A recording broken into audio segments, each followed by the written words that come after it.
Fala galera do terceiro ano, aqui é o professor Eduardo Barreto e na aula de hoje a gente vai falar sobre fotossíntese e quimiossíntese. Bom, meus amores, a fotossíntese ela é um processo realizado pelas plantas, pelas algas e por algumas bactérias também, beleza? Bom, o que é a fotossíntese de fato? A fotossíntese de fato é a conversão da energia luminosa em energia química. É graças à fotossíntese que inúmeras cadeias alimentares irão se iniciar, belezinha? Então vamos lá, moçada. Essa daqui é a equação geral da fotossíntese, onde eu vou pegar CO2, combinar com água, vai ter a ação da luz para produzir o açúcar, a glicose e o oxigênio. Show de bola? Mais à frente a gente vai ver cada uma dessas etapas. Primeiramente, a gente precisa compreender a anatomia e morfologia do cloroplasto, porque é nessa organela que vai ocorrer a fotossíntese. Ela é uma organela que vai ter duas membranas, a membrana externa e a membrana interna, o que é um indicativo que ela tem origem endossimbiótica, beleza? Bom, moçada, lá dentro a gente vai ter uma pilha de moedinhas chamada de tilacoides. Esses tilacoides estarão imersos em um líquido bem gelatinoso chamado de estroma. Então, essa região aqui mediana eu vou chamar de estroma. Cada moedinha dessa eu vou chamar de tilacoide. Show? A parte interna do tilacoide recebe um nomezinho de lumen. Lumen do tilacoide. Show? Então, vamos lá, moçada.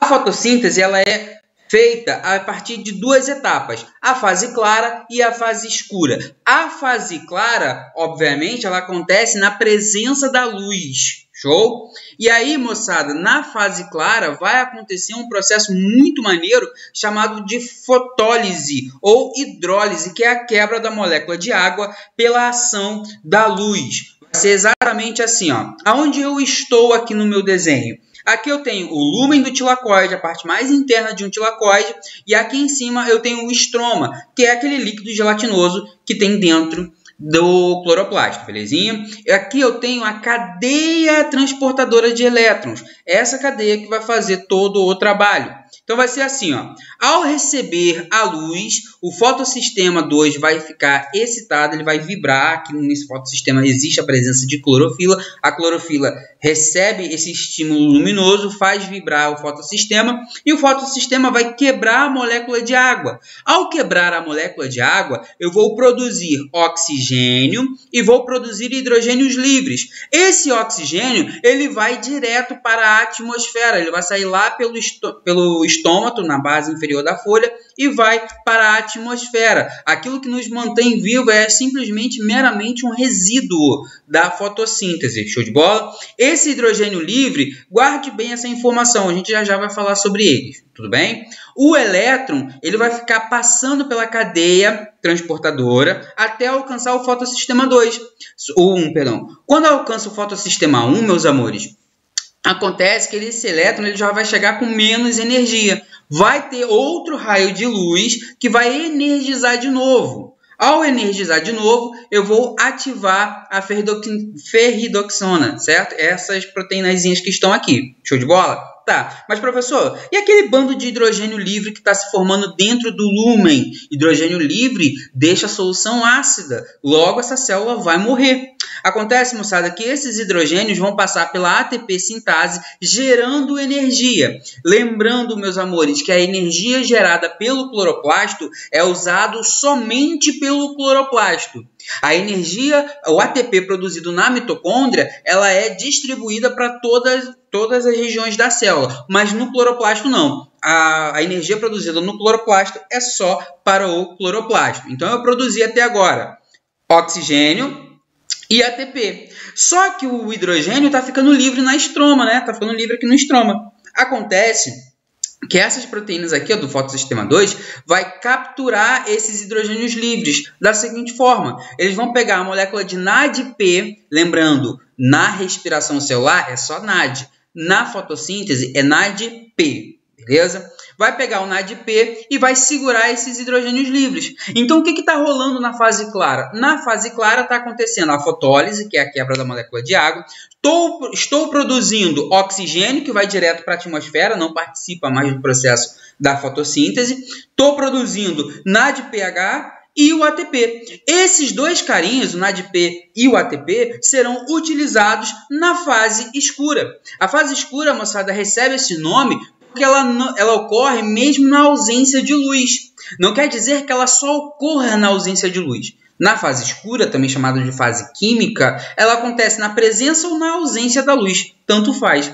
Entretanto, moçada, a fase escura é extremamente dependente da fase clara, por conta dos produtos gerados na fase clara. Para a fase escura acontecer, eu preciso do NADPH e preciso do ATP, gerados justamente na fase clara. Show de bola? A fase escura ela é também chamada de fase de fixação do carbono, ou ainda o ciclo de Calvin e Benson. É na fase escura que eu vou produzir a molécula de açúcar propriamente dito. Funciona da seguinte forma, meus amores. Dentro do ciclo, dentro da estroma, ocorre o ciclo de Calvin-Benson, certo? Lá dentro eu vou ter algumas substâncias e a mais importante é a ribulose 1,5-bifosfato. Acontece que essa molécula ela vai reagir com o CO2 vindo da atmosfera e vai reagir também com água. A água já está presente no estroma. Show de bola? Ao fazer isso, vai passar por uma proteínazinha chamada de rubisco. É a fase de fixação do carbono. Eu estou pegando o carbono da atmosfera através do CO2 e jogando dentro do ciclo de Calvin-Benson. Nesse ciclo de Calvin-Benson, ao receber água, CO2, a ribulose 1,5-bifosfato vira ácido 3-fosfoglicérico. Com a atuação do ATP e do hidrogênio sendo trazido pelo NADPH, eu acabo formando gliceraldeído 3-fosfato.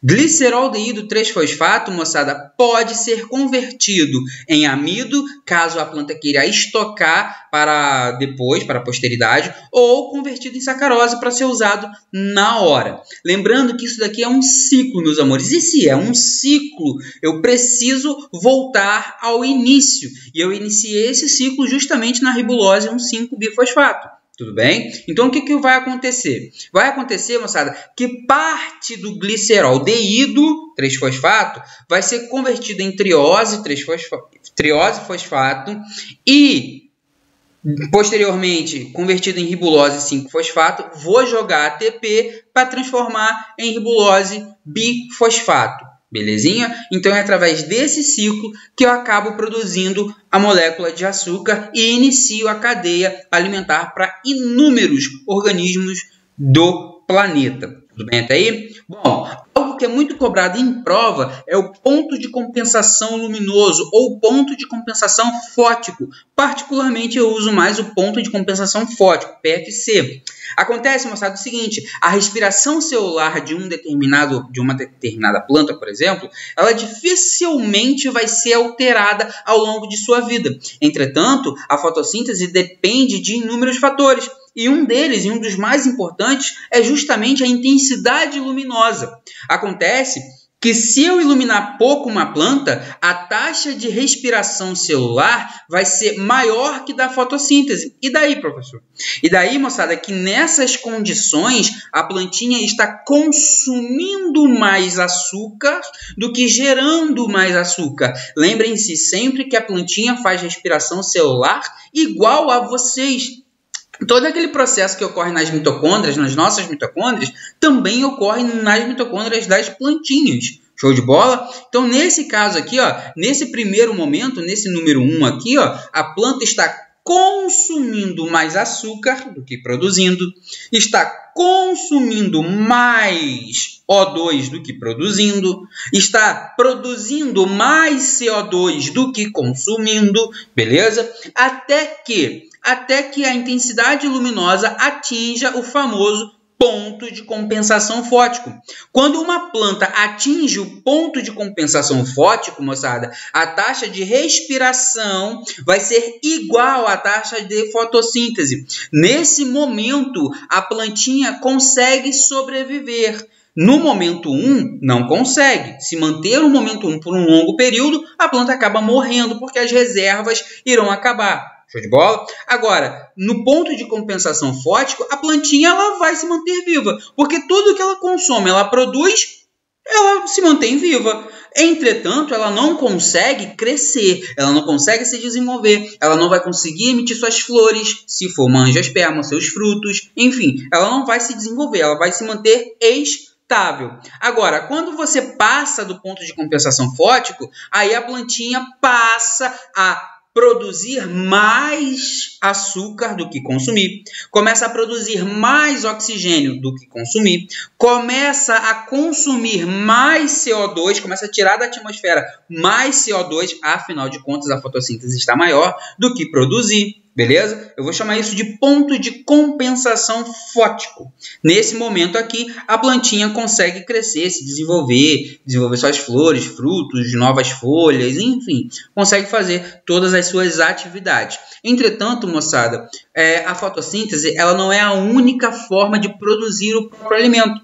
Normalmente, quando a gente fala de organismos autótrofos, a gente está falando basicamente das plantas, né, das algas, de organismos que fazem a fotossíntese. E acabamos nos esquecendo da quimiossíntese. Acontece que a quimiossíntese é uma reação que produz energia química convertida da energia de ligação de compostos inorgânicos oxidados. Vou traduzir isso para vocês. O que acontece, moçada, é que alguns organismos, principalmente bactérias, que vivem em grande profundidade, e algumas bactérias também que vivem no nosso dia a dia, elas conseguem pegar um determinado composto químico qualquer, oxidar esse composto, beleza? Ao fazer isso, ele vai produzir alguns produtos e um desses produtos vai ser justamente a energia. Essa energia será utilizada para fazer meio que a fase escura. Vai ser utilizada para fazer a união do CO2 com a água para fazer o açúcar, beleza? Na prática, na natureza realmente, a gente tem esses dois exemplos aqui muito famosos e cobrados em provas. Cara, o índice de questões envolvendo quimiossíntese tem subido muito, principalmente por conta do ciclo do nitrogênio, certo? Então aqui eu tenho as bactérias nitrossomonas. O que essas bactérias fazem? Elas pegam amônia, oxidam a amônia. Ao oxidar a amônia, forma-se nitrito, faz o processo aí de nitrificação. Quando ele faz nitrito, ele também produz energia. O que ele vai fazer com essa energia? Vai pegar CO2, água, vai usar a energia vindo da oxidação para produzir glicose. Show de bola? Ou também temos as bactérias Nitrobacter. O que as Nitrobacter vão fazer? Elas vão pegar o nitrito, vão oxidar o nitrito, formando nitrato. Show de bola? E nessa reação acaba sendo gerado também energia. O que eles vão fazer com essa energia? Pegar CO2, água e produzir a molécula de açúcar. E também acaba produzindo o oxigênio para a gente, tá? Lembrando que a taxa de produção de açúcar pelas bactérias quimiosintetizantes é menor do que as plantas. As plantas elas conseguem ter um rendimento de produção de açúcar muito maior do que as bactérias. Mas aí a gente tem que lembrar que as bactérias elas são organismos bem simples, bem simples, bem primitivos, tá? Bom, molecada, espero que vocês tenham curtido essa videoaula. Beijão, até a próxima para vocês. Valeu!